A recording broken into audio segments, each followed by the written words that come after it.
on the show. Joining me now is Independent Senator from Vermont, Bernie Sanders. Senator, great to have you with us tonight. Why aren't Democrats screaming about the income disparity?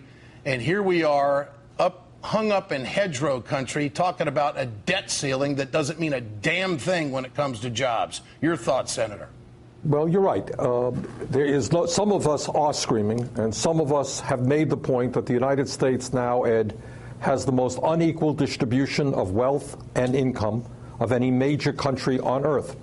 We're looking at the top 1% earning 22% of all income in America, more than the bottom 50%. And here's another fact, Ed, that you should put up there on your charts.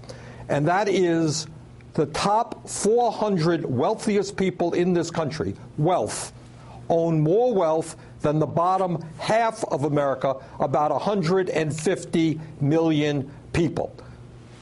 During a recent 25-year period, 80% of all income made in this country went to the top 1%.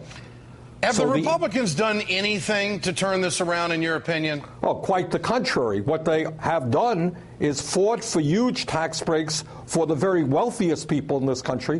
What they have fought for, along, I have to say, with some Democrats, is a trade policy which allows large corporations to throw American workers out on the street, move to China, bring your products back into this country, which results in the decimation of our manufacturing sector.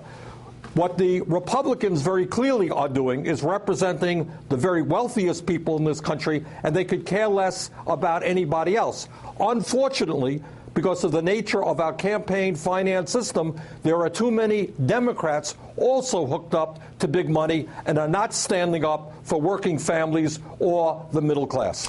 Now, when you look at the debt ceiling conversation that's going on, they want more cuts if they're going to agree to anything. And the cuts that they are attacking right now are on the blue liners. I mean, all of these wage earners in America who are being asked to do more by these Republican governors and give up more, they're all blue liners. Yet all the breaks are still going to the red liners. The problem we have is the Republican proposal is so outrageous that literally people don't believe you when you tell them. They don't believe you when you tell them that the Republicans want to end Medicare as we now know it, shift the cost back onto senior citizens, give them an $8,000 check and say, go get a private insurance company to take care of your needs. Good idea. You may be lucky to stay in the hospital for 2 or 3 days. Slash Medicaid, slash education, slash nutrition, slash the Environmental Protection Agency, et cetera, et cetera. And by the way, as part of that proposal, despite the fact that the rich are getting richer while the middle class is going to collapse, you know what we're going to do, Ed? We're going to give another $1 trillion in tax breaks to the very wealthiest people in this country. That's exactly what they want to do. They want to cut the corporate and they want to cut the personal income tax rate another 10%. And I said that in the commentary.